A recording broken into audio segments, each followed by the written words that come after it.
Hoy elegí este tema muy hermoso, me parece. Vida simple y pensamiento elevado, porque tiene que ver quizá con una problemática diaria que estamos viendo. Gente muy ocupada, con una mente que piensa todo el tiempo, que cabalga a una velocidad increíble y que eso está generando enfermedad manifiesta. Primero como una enfermedad mental y luego nuestro cuerpo responde a ese aceleramiento con un cansancio vital. Los médicos lo llaman fatiga crónica o algo parecido. Pero no es ni más ni menos que la mente desbocada, corriendo sin ningún control. El enorme y gigante desgaste fisiológico para sostener esos pensamientos es tan grande que muchas funciones vitales del ser quedan de lado para sostener esos pensamientos recidivantes que no nos llevan a ningún lado.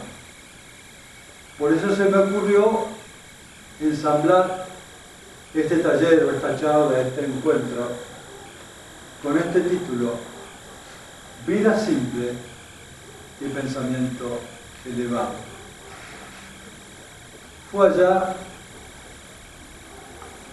por los años 80 que me inspiró un gran cambio en mi vida. Siempre cuando cuento sobre alguna cosa es porque me ha ocurrido, si no sería desde la lectura de un librito que no creo que tenga demasiado significado. En aquel tiempo yo estaba en una búsqueda, porque el sistema en el cual vivía como profesional, como odontólogo, estaba absolutamente ensamblado en la rutina de lo que esta sociedad ofrece. Y en esa búsqueda de una alternativa o de algo diferente, un día me invitaron a un lugar en Marcos Paz, en una hermosa comunidad hindú, donde encontré la inspiración que me faltaba, algo que podía llevarse a cabo. El lugar se llamaba Bhakti-Lata-Puri, que significa algo así como una comunidad para la conciencia de Dios. Y cuando entré en ese ámbito, se me movió toda mi creencia o todo mi punto de encaje de cómo se puede mover una sociedad. De hecho, quedé fascinado. En medio de 40 hectáreas de tierra había un casco de una estancia rodeado de palmeras y de árboles, que era una cosa increíble, de bella y de paz, donde había un grupo de hombres, mujeres y niños disfrutando de la vida en la conciencia de Dios. Me fascinó tanto que dije, esto es un modelo que existe y que vive mucha gente de esa forma y que contrarresta absolutamente con todo lo conocido, donde los tiempos son diferentes, donde la búsqueda es diferente, donde los principios espirituales son el eje de esa vida. Y es un contagio. Y eso evidentemente te cambia la mirada. Ver gente despreocupada, corriendo desde la mañana muy tempranito a las actividades del campo. Nos levantamos a las 4 de la mañana, que era la hora donde toda la comunidad se levantaba y empezamos el canto, como ustedes escucharon, de mantras, donde elevar la conciencia a un estado no condicionado de la mente ya desde las 4 de la mañana. Y en esos cantos ibas entrando en un éxtasis donde la mente hace silencio. Se fractura en 1000 pedazos. No hay pensamiento, solo el éxtasis del mantra, retumbando en lo más profundo de tu corazón. Silencio profundo en la mente y alegría en el corazón, a las 4 de la mañana. Así cantábamos hasta las 7 de la mañana, donde íbamos a desayunar, un hermoso desayuno, y con ese frío de la mañana eran distribuidas las tareas al campo. Algunos íbamos a la lechería, que era un lugar donde esta comunidad hindú ordeñaba sus vacas. Las vacas estaban adornadas con collares de flores. Las vacas estaban adornadas con collares de flores. Metían la cabeza por la ventana en la panadería y comían lo que había por la ventana. Llevaban a los chicos sobre su lomo, corriendo, disfrutando. Otros iban a trabajar a la huerta, otros trabajaban con arado, otros con un buey, arando la tierra, otros sembraban, otros cultivaban flores. Así aproximadamente trabajamos hasta las 12 del mediodía, donde nos llamaban a comer un hermoso prasada, que es una comida vegetariana ofrecida a Dios. Comíamos hombres, mujeres y niños, sin televisión, sin ningún tipo de informativo, sin ninguna noticia. Comíamos en un estado de elevación espiritual. Luego nos recostábamos un rato de la siesta, descansábamos y a las 3 de la tarde luego salíamos al campo, cada uno a su trabajo, y volvíamos a las 5 de la tarde. Tomábamos un baño y a las 5 de la tarde era la ceremonia donde el gurú, el maestro espiritual, daba instrucción espiritual, cánticos y enseñanza de leer libros sagrados, donde te ibas enriqueciendo internamente, donde la mente cada vez iba haciendo más silencio, más silencio, más silencio, hasta las 7 de la tarde, donde cenábamos a las 7 de la tarde una rica comida vegetariana, y aproximadamente 8:30, 9 ya estábamos durmiendo, hasta las 4 de la mañana. Por su parte, los niños, la comunidad de niños, que era muy grande, estudiaba dentro del seno de la comunidad en un espacio que se llama Gurukula, que es la enseñanza espiritual de los principios y de los ejes divinos, más las materias que exigía el colegio para los niños de primero, segundo, tercero, cuarto y quinto grado. Las madres, las devotas, que eran también maestras, les enseñaban a los niños información espiritual e información del colegio. Y a fin de año, los niños, en un estado de plenitud, rendían con unas notas maravillosas. Ahí no había bullying, se dice. No se conocía eso. Eran niños educados en una conciencia espiritual profunda, entre juego, disfrute y conciencia elevada. Realmente eso me inspiró para este salto cuántico que hice hace 18 años, donde me fui a vivir a Córdoba y creé una especie de comunidad familiar, porque la otra todavía no se armó, pero bueno, ya hay 2 familias viviendo en Intihuaca, entre comillas, mis 2 hijos. No es fácil instalar los principios de convivencia para personas que aún no han trascendido el ego.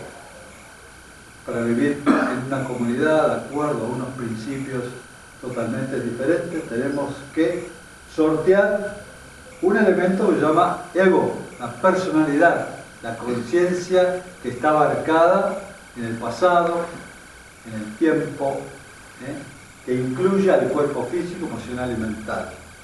Y esos tres cuerpos de la personalidad son cristalizaciones de una conciencia que aún vive en un mundo material de tercera dimensión, en un mundo que todo es determinista, en un mundo de tres dimensiones, de sólidos, donde el milagro y la sincronicidad no son aún aceptados. Pero esa experiencia de esta comunidad fue calando profundamente en mi vida, imaginándome que tenía que haber una posibilidad diferente a lo que llamamos la conciencia que rige esta sociedad, conciencia de competitividad, de triunfos y éxitos que solamente están avalados en el poseer, en el tener, en el acaparar, en el atesorar. Y evidentemente existía ya dentro de mí algo que no confluía con esa visión, algo que realmente internamente una voz me iba diciendo de que realmente esas cosas no me interesaban, que habría algo mucho más profundo, que por más que vos tengas ciertas cosas materiales, aún existía dentro mío una especie de vacío o llamado, que algo más profundo debería existir. Y eso lo confirmé después de mucho tiempo, cuando podía ver a mis amigos o gente que está aún buscando en esta sociedad establecer felicidad, establecer sanación, establecer paz, establecer un estado de conciencia luminosa. Bueno, eso no está ocurriendo. Evidentemente, quizá la visión de esta sociedad no sea encontrar gente feliz. Sí, quizás sea encontrar gente muy eficaz, gente muy práctica, pero quizás no feliz. Cuando ustedes sondean un poquito, yo que estoy con mucha gente todo el tiempo, puedo ver que la gente no está feliz. Y en un estado donde no hay plenitud, donde hay división, donde hay ausencias, hay enfermedad. Hay enfermedad, hay angustia, hay desasosiego, fragmentos, no estamos integrados. Y aparecen una serie de elementos que van marcando que eso se va profundizando, no solamente en las personas, sino en los ámbitos familiares. La falta de alegría, la falta de conciencia, el automatismo, la falta de significado en la vida, va horadando lentamente la conciencia del hombre hasta reducirlo a una experiencia muy pequeña. Esa experiencia pequeña es la identificación con el cuerpo, con las emociones y con la mente.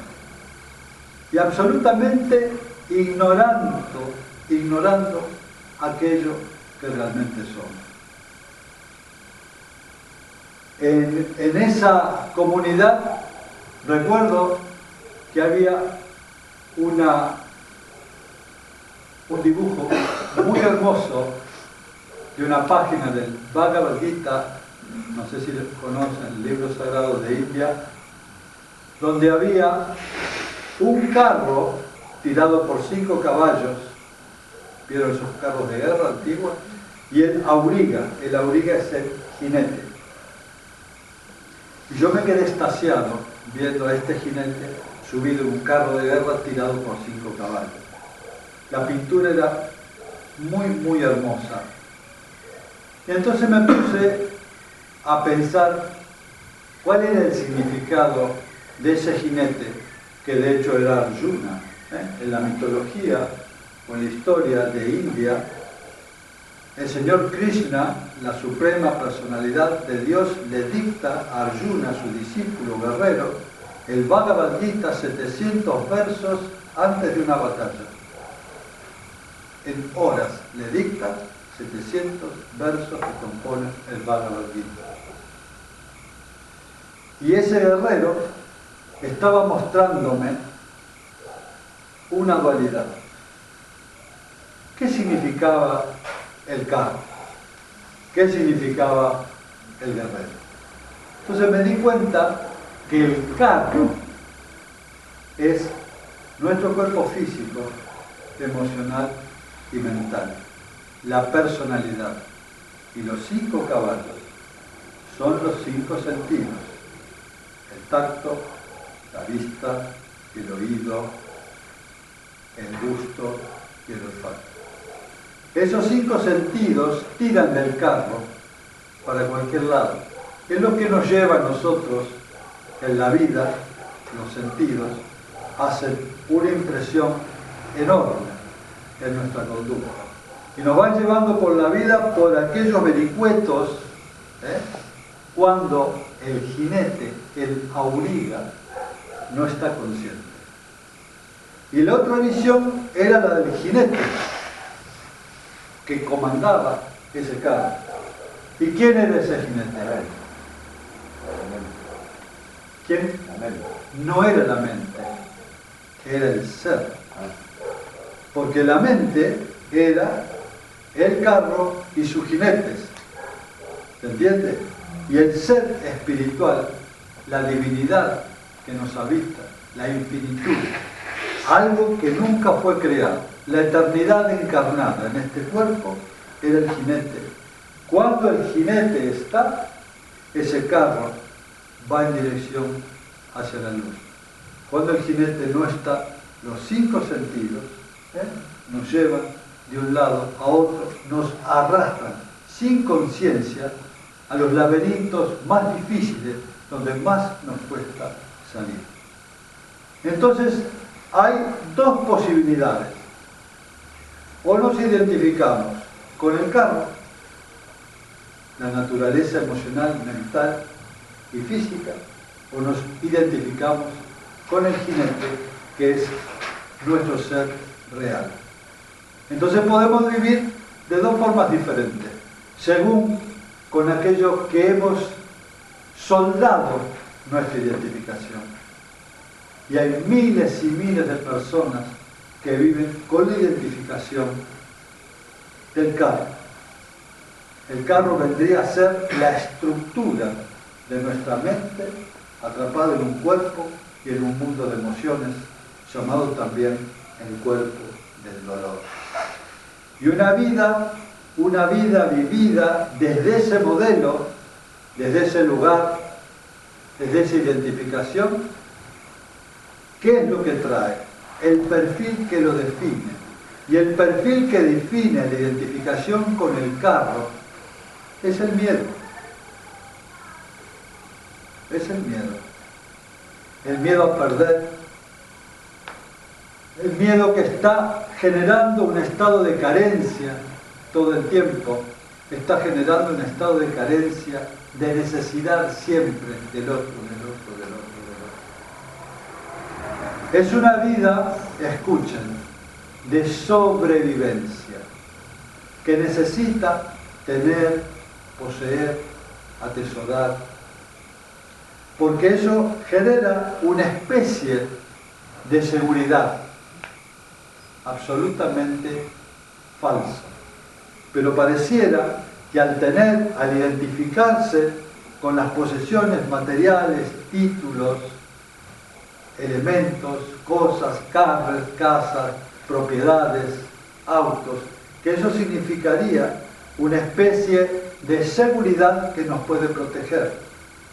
Pero evidentemente, cuando vos ves a una persona que está identificada en ese ámbito de lo material, siempre vive carente y con una sensación de pérdida, porque parece que siempre fuéramos a perder algo.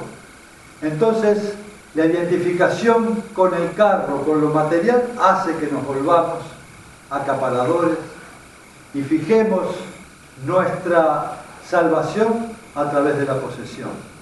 Cuando uno vive a través de lo que nosotros llamamos el jinete, aquel que tiene la real vivencia de la conexión con lo que somos, vive en la libertad. ¿Qué es la libertad? La libertad es aquella persona que vive sin miedo. Y la libertad de una persona que vive sin miedo nos acerca a una plataforma que podemos llamar la confianza. Confianza en la vida. Porque nos damos cuenta, y esto es muy importante, que la confianza en la vida es tan absoluta que podemos observar la vida como una caricia. Podemos observar la vida que nos abraza. Podemos observar la vida como algo vital y amorosa. La vida es amorosa. La percepción desde el modelo del jinete que comanda la verdadera realización de aquello que somos hace que nuestra vida genere la libertad y la confianza, porque somos expresión de esa misma vida. Entonces, una vida vivida desde la conexión con el ser, hay ausencia de miedo, hay éxtasis, hay abundancia, hay celebración, hay salud. Y la vida vivida a expensas del cargo de la naturaleza material es una vida vivida en base al miedo. Y un miedo que nos hace absolutamente posesivos, donde solamente sobrevivimos porque empezamos a creer y a pensar que ahí afuera hay un gran peligro y estamos continuamente protegiéndonos, generando muchas rejas que nos separen, generando alarmas que nos avisen, generando todo tipo de fronteras que nos aíslen del mal. Y realmente el único enemigo que tenemos yace dentro nuestro, donde no nos conocemos, no sabemos realmente quiénes somos. Esta comunicación o conexión con el yo soy realmente, con la presencia que somos, nos sitúa en un umbral de libertad y de conciencia, de espíritu, de la presencia de lo que somos. Se lo ha llamado de muchas formas: el Cristo interno, el espíritu, la conciencia. ¿Qué es para nosotros la conciencia? Realmente la conciencia es como un espejo que solo refleja aquello que somos. No lo deforma, no opina, solamente refleja aquello que somos. Eso es la conciencia. No etiqueta, no juzga, no condiciona. Los espejos son silenciosos, hacen silencio, solo reflejan aquello que somos. ¿Y qué es la mente? La diferencia de vivir en la conciencia a vivir en la mente. La mente es el fragmento que siempre está opinando, generando división, etiqueta, siempre está enjuiciando y tratando de interpretar todo el tiempo. La mente es una estructura que está absolutamente condicionada a un paquete de creencias, a un pasado, y no tiene un significado profundo de la vida. Y vive en una etapa circular donde los pensamientos son siempre los mismos. Entonces, aquella persona que vive en su mente, es muy difícil que pueda hacer un cambio, porque la naturaleza de la mente exactamente es el no cambio. ¿Lo entienden? Vivir en la mente, vivir en el fragmento, es vivir una vida lineal, una vida asociada al pasado o al futuro, donde nunca puede estar presente. Y las cosas solo suceden en este momento de aquí ahora, en el presente, donde hay realmente un poder infinito que lo habita, que es nuestro ser inmortal. Entonces, cuando empiezo a darme cuenta de mi verdadera naturaleza, mi vida empieza a cambiar, obvio, mi vida empieza a cambiar. Saber realmente quién soy, quiénes somos. La gente no tiene la menor idea de qué es lo que somos, ni de quiénes somos. Y cuando se acercan al momento de que se manifiesta el verdadero espacio, el verdadero silencio, le tenemos como una especie de pánico a ese momento. E inmediatamente tratamos de salir de ese éxtasis. ¿Qué hacemos? Prendemos la radio, prendemos la tele, hacemos ruido, agarramos un libro, una revista. Nos queremos olvidar de nosotros mismos. Porque parece que no hay una especie de acostumbramiento a vivir con lo que somos. Parece que mientras más lejos estemos de aquello que somos, vamos a estar en menos conflicto. La vida realmente se nos complica cuando empieza a aparecer esa presencia, ese ser intemporal e infinito. ¿Por qué? Porque por supuesto que va a haber una lucha de dos polos. El polo de aquello eterno que viene realmente a esta encarnación con una visión, y la parte de nuestra personalidad que no quiere que le dé cabida a esa parte. Y eso genera dentro nuestro una gran fricción.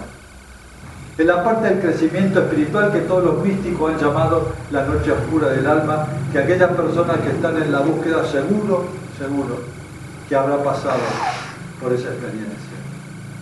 Y si quieren un consejo, si eso ha pasado, no tomen ninguna pastilla. No tomen ninguna pastilla, porque es un proceso místico, espiritual, maravilloso que les está pasando. No es para meditar, no es para medicar, es para meditar. Suena parecido, pero es muy diferente. ¿Me entienden? No es para medicar, es para meditar. Y en ese silencio se manifiesta el ser que somos. Y ese es el momento, para mí, más maravilloso de la persona, cuando entra en conexión de aquello que es. Y cuando uno es aquello que es y expresa lo que es, la vida es, el universo es. El gran misterio se revela dentro nuestro y desaparece. ¿Recuerdan aquella vieja historia que nos contaron? Y hay un creador que ha creado el cielo, la tierra, las estrellas y todo eso. ¿Recuerdan eso? Todos lo recuerdan.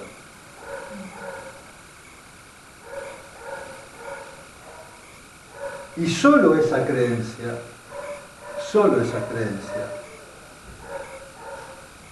genera en nuestra mente el estado en el cual todos vivimos, la neurosis. La neurosis surge de esa creencia que hay un ser, algunos lo llaman Dios o conciencia, que ha creado el cielo y las estrellas. Y cuando vos rezás, le pedís, Padre nuestro que estás en el cielo. ¿Pueden ver eso? Nunca me cerraba esta historia de ese ser que estaba ahí en el cielo. Cuando, escuchen esto, que es muy práctico, cuando Yuri Gagarin lo ponen en órbita los rusos en el año, no me acuerdo, 60, y llega a ese nivel en la estratosfera y observa, comunica a la base: Dios no existe, no lo he visto. Está grabado. Dios no existe, no lo he visto. Si todos dicen que está en el cielo, fue al cielo. Y ahí no estaba. Evidentemente, esta visión que todos la tenemos como grabada, podemos llamarlo la dualidad de la divinidad. Divide a un Dios allá afuera y a su creación. Y ahí hay una gran disfunción, a ver si la sienten, enorme disfunción. Porque divide la creación. Y la creación es una unidad, no está dividida. Si vamos a ver desde el principio de la física cuántica, en el Big Bang, cuando era una sola molécula, más chiquitita, 1000 veces la cabeza de un alfiler. Pues la primera estructura. Y eso, en un momento, se expande. Infinitamente. Aún hoy se está expandiendo. Todos estamos unidos en el principio. No hay separación, no hay división.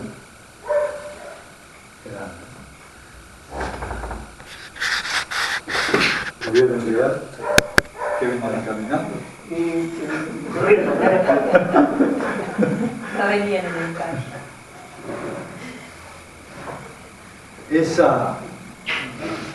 Esa división ha generado dentro nuestro una división, una separación. En realidad lo que existe es la unidad, y esto es lo bello. Ese espíritu que llamamos Dios encarna en cada uno de nosotros. Somos la divinidad encarnada haciendo una experiencia en estos cuerpos humanos. Somos la divinidad encarnada haciendo una experiencia humana en estos cuerpos. Eso es muy bello, porque ya nos estamos identificados con quiénes somos. Somos la divinidad, el Dios encarnado. Escuchen, vamos más profundo. Como algunos dicen, somos parte de un todo.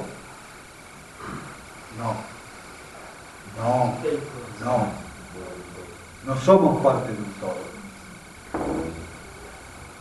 Somos el todo. Otro que vino caminando. Gaby, al lado de la... ¿Tienen ahí lugar? Vamos hilando cada vez más fino. ¿Saben por qué hago esta apreciación? Que para mí es fundamental. Es fundamental.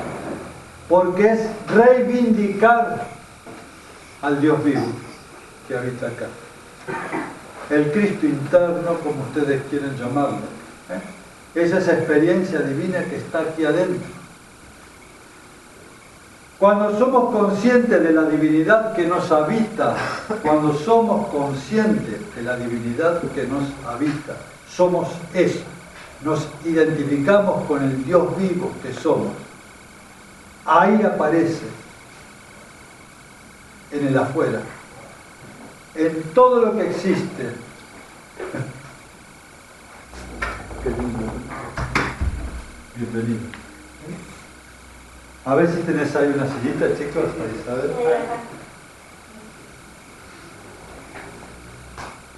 ¿Está Isabel ahí? Bienvenida. Estábamos hablando... Ahí explican todo lo que existe. Esa conexión con la divinidad que nos asiste, con la infinitud que está encarnada en este cuerpo, nos define. Entonces, cuando empezamos a identificarnos con la verdadera realidad de lo que somos, no el segmento, no la parte, sino la totalidad que nos habita, entramos en un estado de conciencia unificada. Se llama conciencia unificada cuando ya no hay ni una afuera ni una adentro. Trascendemos la dualidad de la mente. La mente vive siempre en el sistema de opuestos. Elige uno y niega el otro. Vive en la polaridad. Y vivir en la polaridad es vivir en la neurosis, es vivir en la enfermedad de la mente. Es una ilusión de la mente. ¿Lo pueden ver eso? La verdadera realidad es que no estamos divididos. Somos una unicidad. El Dios encarnado nos asiste, la divinidad. Algo escuchen. Algo que nunca, nunca fue creado. Porque si hubiera sido creado el Espíritu, tendría un principio. Y todo principio tiene un fin. La identificación con aquello que somos nos da la libertad de poder sentir lo que somos. Y la libertad significa ausencia de miedo. Vivimos libres de ese flagelo del miedo que nos sujeta, que nos quita las alas para volar. ¿Se entiende? Cuando nos identificamos con el cuerpo, la naturaleza material, nos identificamos con lo finito. ¿Por qué? Porque el cuerpo perece. El cuerpo es finito. Tiene un principio, tiene un medio y tiene un final. Pero aquello que nos asiste estuvo antes del cuerpo. Está durante el tiempo que ese cuerpo permanece en este plano. Y luego, cuando ese cuerpo finito termine su ciclo, la presencia continúa. Así eternamente.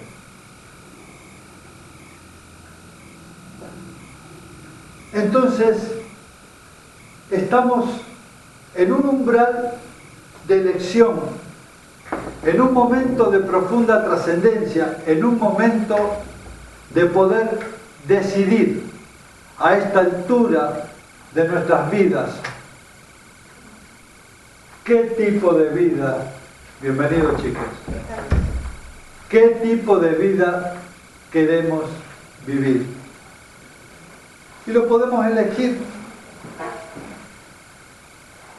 Conocemos que hay millones de personas que están absolutamente condicionadas en la vida de los cuerpos, en la vida de aquello que es finito, precario y que el tiempo lo va deteriorando. ¿Qué es lo que pasa cuando nuestra vida empieza a discurrir en la conexión con el cuerpo? Cuando no hay un conductor, cuando no hay una conciencia autorreferente que realmente ilumine nuestra vida. ¿Qué hace la mente cuando no habitamos nuestro carro? ¿Qué hace la mente cuando no estamos en el lugar que debemos estar para manejar nuestra vida? ¿Cuál es el recurso que tiene la mente para seguir adelante? Coloca inmediatamente un sistema automático, el ego. Cuando no estamos para gobernar nosotros nuestra vida, inmediatamente hay un sustituto que toma la mente colocando el sistema automático. Y ahí comienza el ego a resolver por nosotros, a pensar por nosotros, a decidir por nosotros, a resolver por nosotros algo de una pequeña conciencia que es el ego, decidiendo por nosotros. Vean cómo las decisiones que tomamos desde ese lugar, luego tenemos que ser responsables de lo que ocurre, porque el ego, que es un fragmento de conciencia atrapado en el tiempo y el espacio, está decidiendo cosas importantes cuando el verdadero ser no está. Entonces no es un problema que tenemos que luchar contra el ego, que tenemos que matar el ego, que tenemos que sacar el ego, porque el ego nos está resolviendo un problema cuando nosotros tenemos la ausencia de conectarnos con lo que somos. Y cuando volvemos a nuestro ser, cuando volvemos a ser el conductor del carro, realmente, inmediatamente el sistema se desenchufa y volvemos a tener autoridad en nuestra vida. Esto que digo es muy importante para poder diferenciar cómo cuando uno vive de una forma y cómo cuando uno vive de la otra forma. Tenemos que entender el enorme poder que tiene nuestra presencia. Tenemos que entender lo sagrado que representa nuestra presencia. Tenemos que entender el valor que tiene, la autoridad que tiene directriz de nuestra vida cuando estamos absolutamente fundidos en aquello que somos, reconocer aquello que somos. Parece que olvidarse de lo que somos es algo natural en la vida, porque todo el mundo vive en automático. El otro día, no el otro día, hace unos cuantos días, capaz que años, no importa. Estaba en un café en la calle Lavalle, tomando un café en la vidriera, y veía a la gente cómo pasaba. Yo digo, esta gente irá a algún lugar en serio. Parecía que iban en una dirección con un determinismo fantástico. Digo, mirá qué paso que llevan estas personas, van a un lugar realmente donde la intención los está llevando a ese lugar. De repente iba un hombre caminando en esa dirección y otro se lo lleva por delante y lo da vuelta y sigue caminando por el otro lado. Iba hacia el norte, se choca y lo da vuelta y sigue por el sur. ¿A dónde iba ese hombre? Absolutamente en automático. Entonces, cuando la gente vive en automático, la mente tiene solamente un recurso: coloca el sistema automático. Y el sistema automático es un sistema de conducción de nuestra vida bajo. Ustedes van manejando en el auto, por ejemplo. ¿Quién está consciente cuando manejan el auto? ¿A quién le dan el dominio del auto?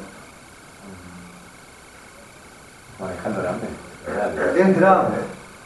¿Saben cuando despiertan? Cuando están por chocar. Ahí aparece la conciencia y dice, oh, ¿qué pasó acá? Pero hay una parte que toma el control del auto, que está manejando a 150, 180 kilómetros por hora, y ustedes están tomando mate. Están hablando con el de atrás. Y el otro está manejando a 180 kilómetros por hora. ¿Lo han visto eso? No.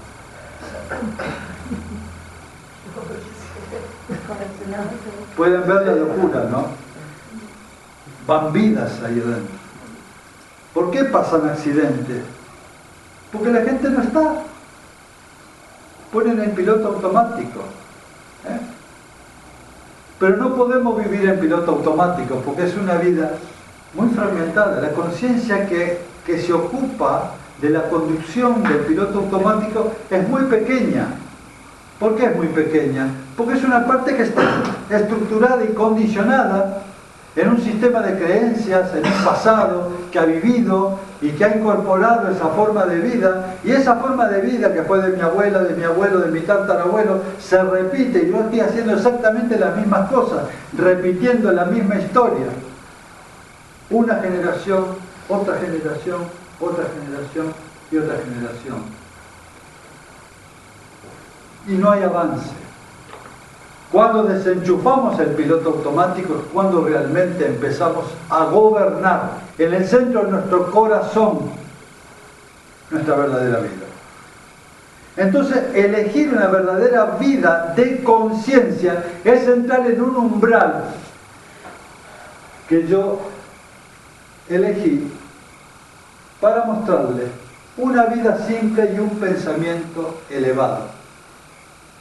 Y eso nos recuerda a este gran maestro, San Francisco de Asís, que yo siempre lo traigo acá. Ustedes conocen el amor de Francisco. Alguien que eligió una vida simple y un pensamiento elevado como modelo de vida. Y es una maravilla, porque él ha dicho este mantra: necesito poco. Y de lo poco que necesito poco. Vean qué belleza. Necesito poco. Y de lo poco que necesito poco.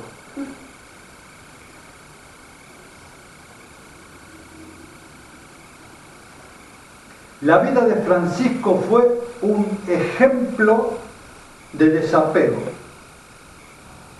La vida de Francisco fue un ejemplo de alegría,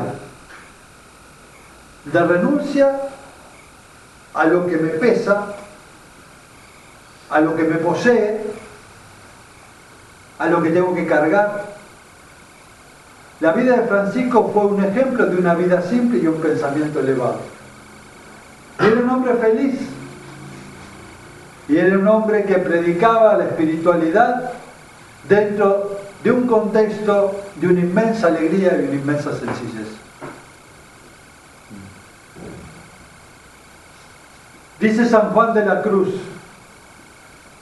la máxima experiencia del ser humano es la perfección suprema de la conciencia, donde el hombre en esta vida se transforma en la divinidad y es consciente de ello.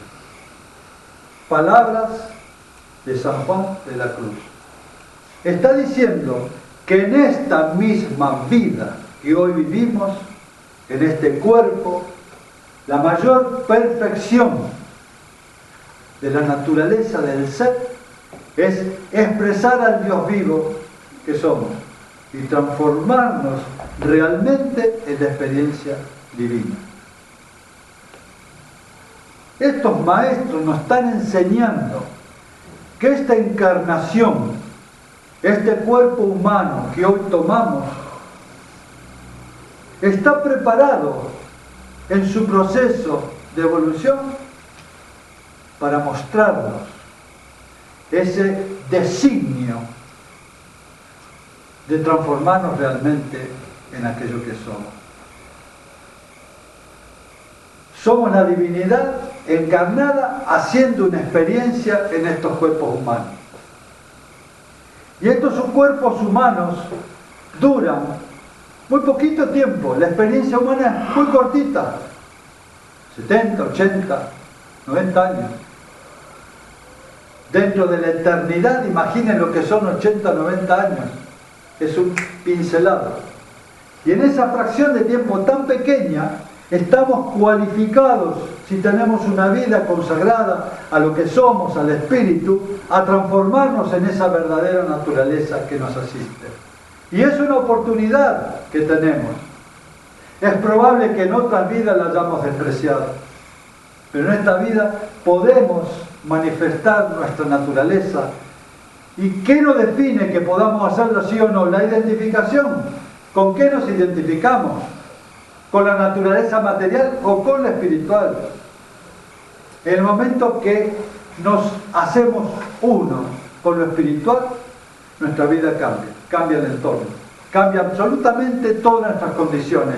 Y lo que estamos haciendo de esa forma, y escuchen que esto es muy importante, cuando una persona se ilumina conectando con lo que es comienza un proceso de impregnación del campo mórfico del ser humano. El campo morfogenético del ser humano es un campo infinito de conciencia que se va acrecentando con el despertar de cada uno de los seres que lo componen. Una persona que sea capaz de iluminarse, de conocerse realmente quién es, la impronta que hace en ese campo mórfico hace que todos los seres humanos empiecen a compartir esa experiencia espiritual. Esto lo descubre Rupert Sheldrake.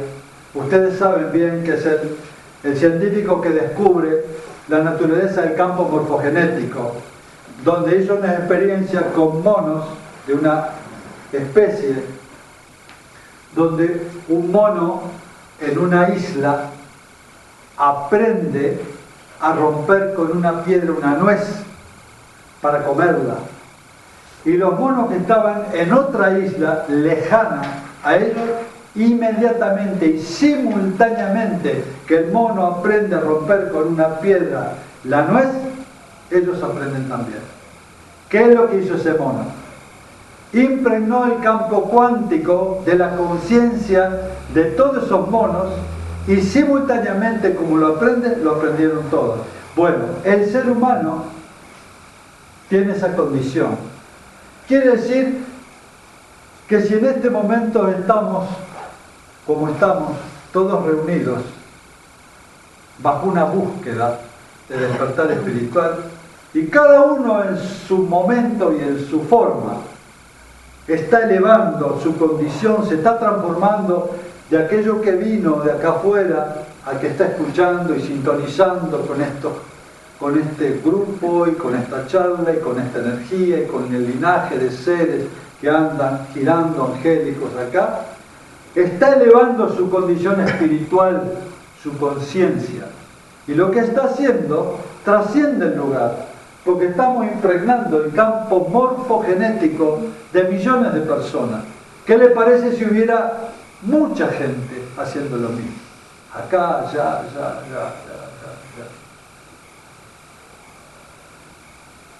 Si el 1% de la raíz cuadrada de toda la humanidad, 6.000 millones de personas, el 1% de la raíz cuadrada son 8.000 personas.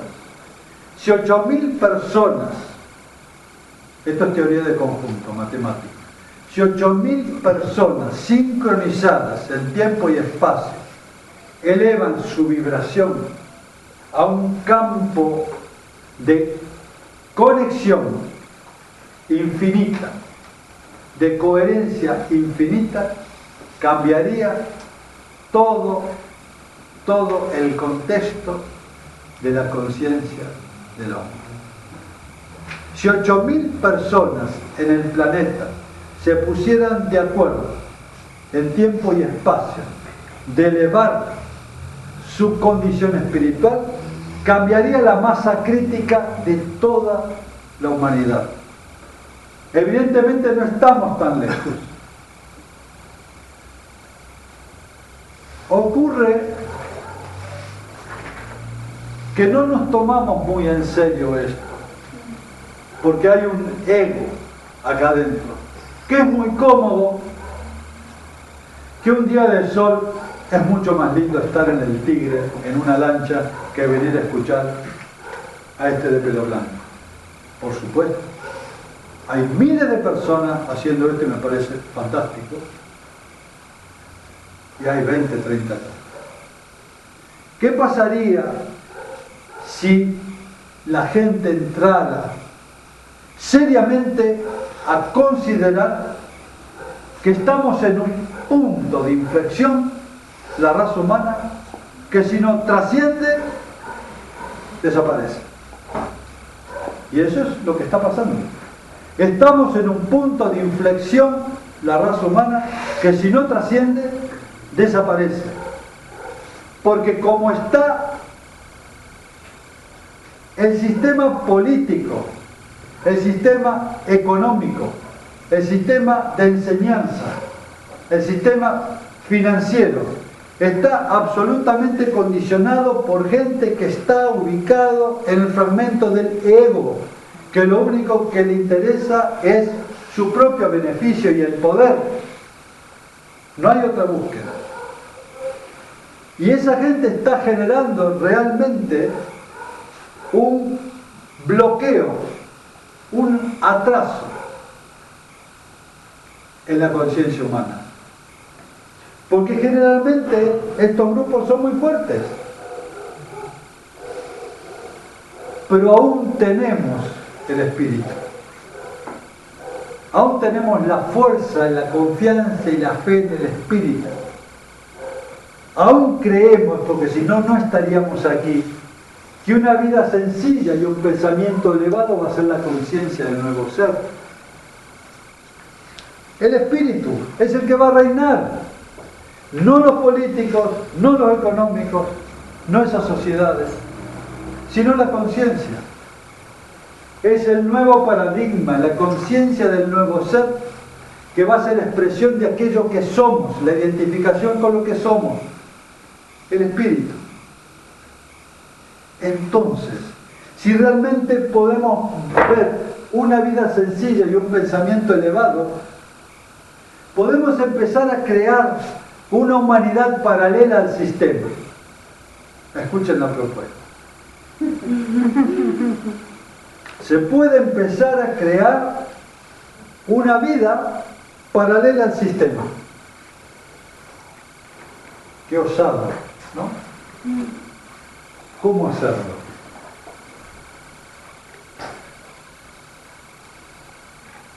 Este sistema es antiguo y ha ido evolucionando con el tiempo hacia el capitalismo, un sistema capitalista. Y el sistema capitalista es un sistema depredador que arranca con todo, arrasa con todo. Todo está armado en un sistema capitalista, complejo y difícil. Y tiene dos manifiestos o dos puntos importantes, que es el crédito y el trabajo. El crédito, tarjetita de crédito. Créditos hipotecarios, 30, 40 años. Vivimos en una raza de deudores, así lo defino. Vivimos en una raza de deudores. El crédito es una especie de esclavitud voluntaria en el cual nos enganchamos y ya nos quita la libertad. Y vamos a tener que vivir siempre a ver cómo pagamos el crédito, cómo pagamos el crédito, cómo pagamos el crédito. 30 años, 20 años, 30 años, todos los meses, pagando una casita, con intereses, con intereses. Es una esclavitud, ¿lo ves? El crédito, la tarjeta de crédito, que no la terminás nunca. Parece que tuviera vida propia. Hace muchos años, cuando yo era más joven y menos crazy, tenía una tarjeta de crédito. Tenía vida propia. La quería cancelar y era como el ave fénix. Era imposible de cancelarla. La iba a pagar todos los meses y siempre aparecía algo más. Digo, ¿qué le pasa a esta? Es una especie de mutante. Tiene vida propia. Surgía, la quería pisar, ahorraba, pagaba y al otro mes pasaba, faltaba un poco. Escuchen esto, es una anécdota personal que les cuento. A mí me gusta navegar a vela. Y tenía un hermoso barco en el Río de la Plata. Y era una especie de sosiego. Entonces se me ocurrió comprar la madera del techo de la casa que tengo en San Javier, en Córdoba. Entonces, gracias. Tuve la sabia decisión de conseguir un cartoncito que era así chiquitito, que decía crédito no sé cuánto. Y saqué un crédito. En dólares. Y empecé a pagarlo bien. Y cada vez se complicaba más.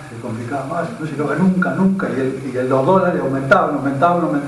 Y era una cosa de loco. ¿Saben cómo terminó? vendiendo el barco.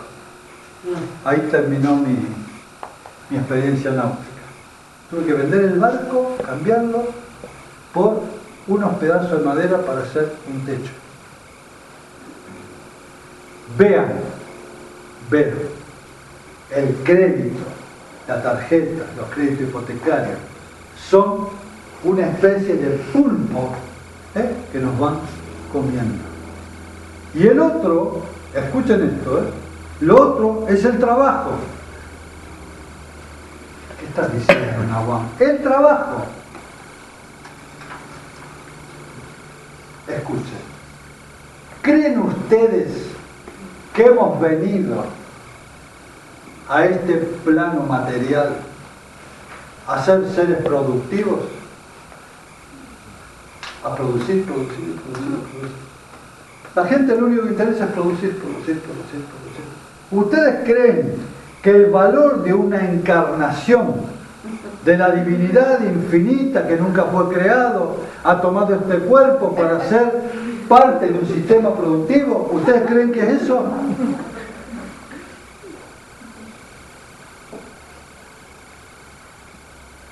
Cuando hablo de trabajo, estoy hablando del esfuerzo, del debería, de la responsabilidad, del yugo. Para llegar a fin de mes, escuchen, esto es explosivo, para sobrevivir. Para llegar a fin de mes, para sobrevivir. A ese trabajo me refiero. Porque hay otro trabajo que viene de la experiencia del no hacer. No se asusten. El no hacer es una cualidad que tiene el ser humano, donde en el no hacer aparecen espacios de silencio. Y cuando aparecen espacios de silencio, surgen del profundo universo de la conciencia aquellos talentos que nos definen.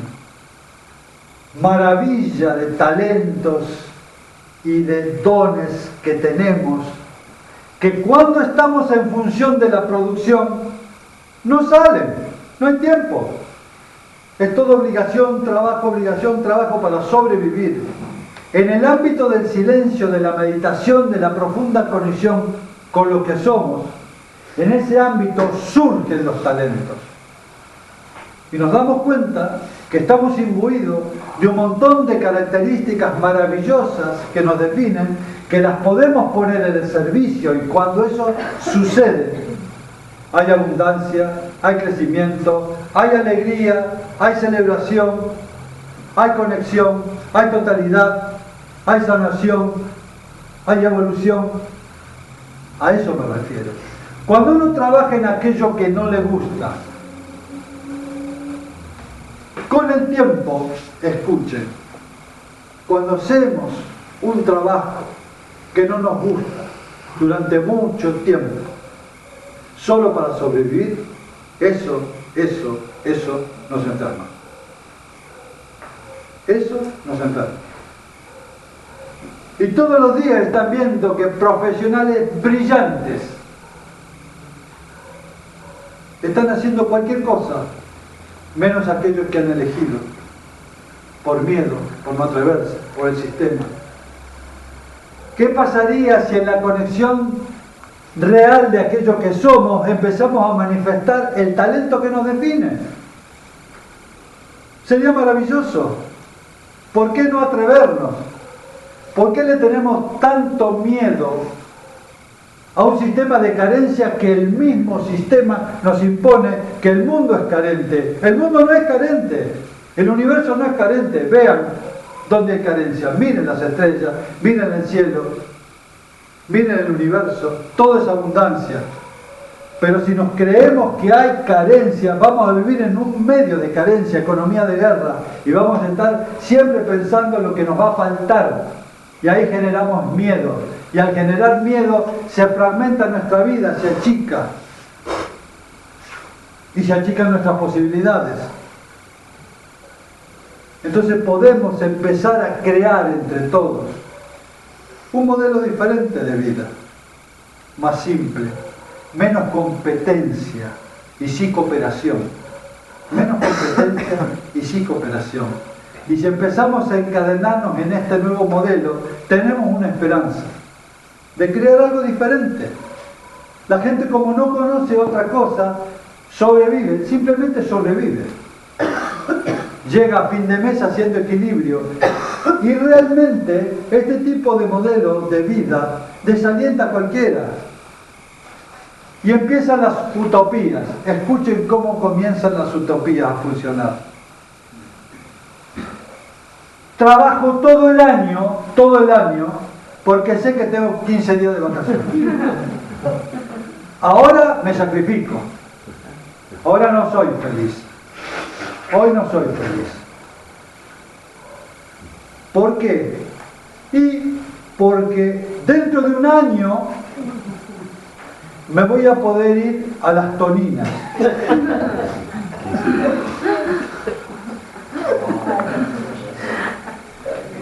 Me voy a las Toninas, ¿escuchá?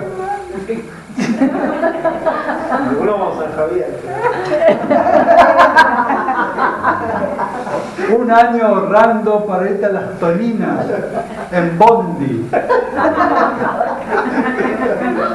Y ahí voy a ser feliz. Llegás a las Toninas para ser feliz después de un año y no hay un lugar para poner una sombrilla.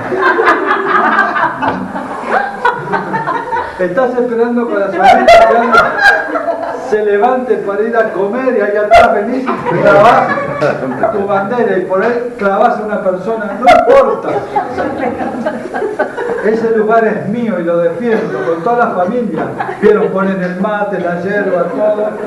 Van como creando una frontera, un límite que nadie te lo toque porque se genera una batalla. Trabajé un año para conseguir este lugar y este es mío. Y si lo puedo escriturar, lo escrituro.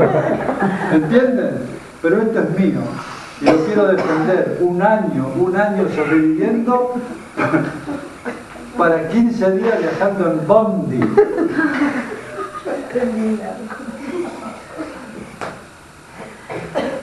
Con mi camarita de fotos. Que pasa un borrego corriendo y me la robó. Y después me pegaron un pelotazo en la cabeza y me llenaron de arena. Pero un año valió la pena. Y cuando empiezan a acercarse los días de que se termina, empieza una especie de martirio. Vas contando día por día cuando se te acerca el final. Como si fuera una muerte, porque sabés que cada vez que te acercás al abismo vas a tener un año de más de lo mismo, va a ser exactamente igual y es como una tortura. Esa es la vida que estamos viviendo. Es como si estuviéramos metidos en un barril de agua y de repente hacemos pegamos una bocanada de aire, que ese es los 15 días, y otra vez adentro. Parece un chiste, pero hacemos ese tipo de vida. Vos lo decís muy risueñamente, pero es mucho peor, porque hay mucha gente que trabaja aunque sea para pagarse el techo, el alquiler que le aumentan día a día, con unos precios que los matan, porque en el ambiente más simple, que trabajo con gente así, se aprovechan de que no tienen el crédito, que no pueden. Y es tremendo, porque la realidad, más allá que, bueno, fue muy simpática la comparación, hay gente que vive tremendamente triste en el día a día porque es único que están esperando de poder llevar la comida a la mesa. Eso es verdad. Eso es verdad. Entonces, no podemos, para terminar, chicos, no vivamos en la utopía de los 15 días de las Toninas.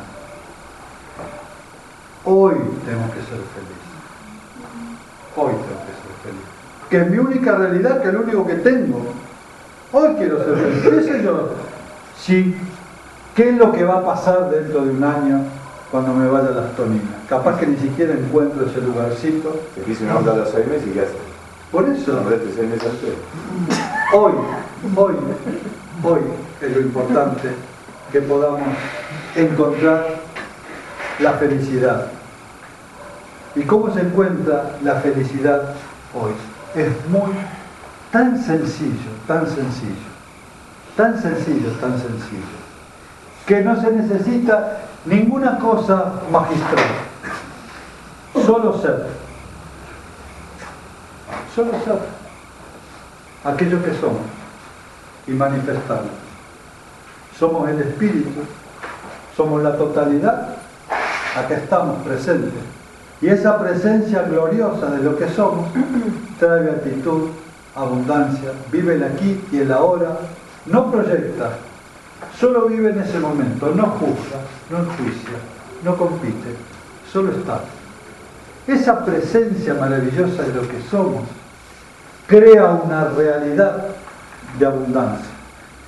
Esa presencia de lo que somos, la divinidad encarnada, el Padre encarnado y el universo, activan y viven en la misma frecuencia.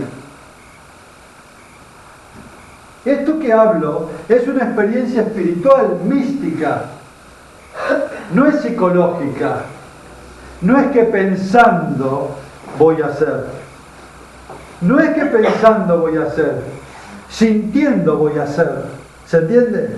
Sintiendo, es una experiencia sinestésica, visceral, interna, profunda, del ser, donde somos una totalidad. Y en esa totalidad nos fundimos. Ya no hay individualidad. ¿Qué significa individualidad? Individuo y dualidad. Individuo que vive en la dualidad. Hay una afuera y hay una adentro. Hay un cuerpo y hay un espíritu. Vive en la dualidad. No consigue encontrarse en la unidad. Vivir en la unidad no es difícil. Solo tenemos que ser conscientes y recordar aquello que somos. Cuando una persona está conectada con lo que es, no duda. Imaginen ustedes al espíritu dudando o con miedo. ¿Lo imaginan? Es imposible. El espíritu no puede dudar. El espíritu vive en un estado de certeza profunda, absoluta, de totalidad. Es lo que es, lo increado, lo eterno, la infinitud. Y eso es lo que somos. Y para terminar, hemos venido a este plan a expresar aquello que somos, el espíritu, en toda su totalidad. Entonces no tengan miedo, expresen lo que son, sus talentos, su vida, su confianza, su libertad, su alegría. Podemos crear un mundo de alegría, de cooperación, de conexión, de unidad, de celebración, de danza, donde no exista el miedo, donde no exista, escuchen, la enfermedad. Porque la enfermedad simplemente es una manifestación de todo esto. Podemos vivir felices. Para terminar, tenemos un cuerpo cualificado para vivir más de 300 años, ¿sabían? Tenemos un cuerpo cualificado para vivir más de 300 años. Vayan a las antiguas escrituras y van a ver en la Biblia, en un montón de tratados hindúes, gente que vivía 300, 400, 500 años. Hoy tenemos una creencia que un hombre de tanta edad ya está viejo, y si el cerebro cree eso, empieza a generar proteínas absolutamente pobres y empieza todo un proceso de decaimiento. Entonces hasta podemos cambiar la conciencia de la longevidad de esa sociedad para vivir una vida realmente digna. Cuando vivimos una vida digna, en la esencia del espíritu, todo nuestro sistema inmunológico, todo nuestro sistema de defensa, todos nuestros sistemas fisiológicos y metabólicos se condicionan a un proceso de sanación, a un proceso de integración de todos los sistemas. Los sistemas no compiten, las células no compiten, los sistemas colaboran. Es una comunidad de 2 billones de personitas que nos están enseñando a las células cómo debería vivir la humanidad, cooperando, no compitiendo. Es un modelo de vida. Y ya la célula nos está enseñando cómo hacerlo. Pero tenemos un ego, una ilusión de vivir separado y competir con el otro. Y hasta que no podamos trascender eso, vamos a vivir encerrados en la ilusión de aquello que cree ser nosotros. En la ilusión de aquello que cree ser nosotros, el ego. No somos el ego. No somos el cuerpo, no somos las emociones, no somos el pensamiento, somos el ser espiritual que nos habita eternamente. Eso somos.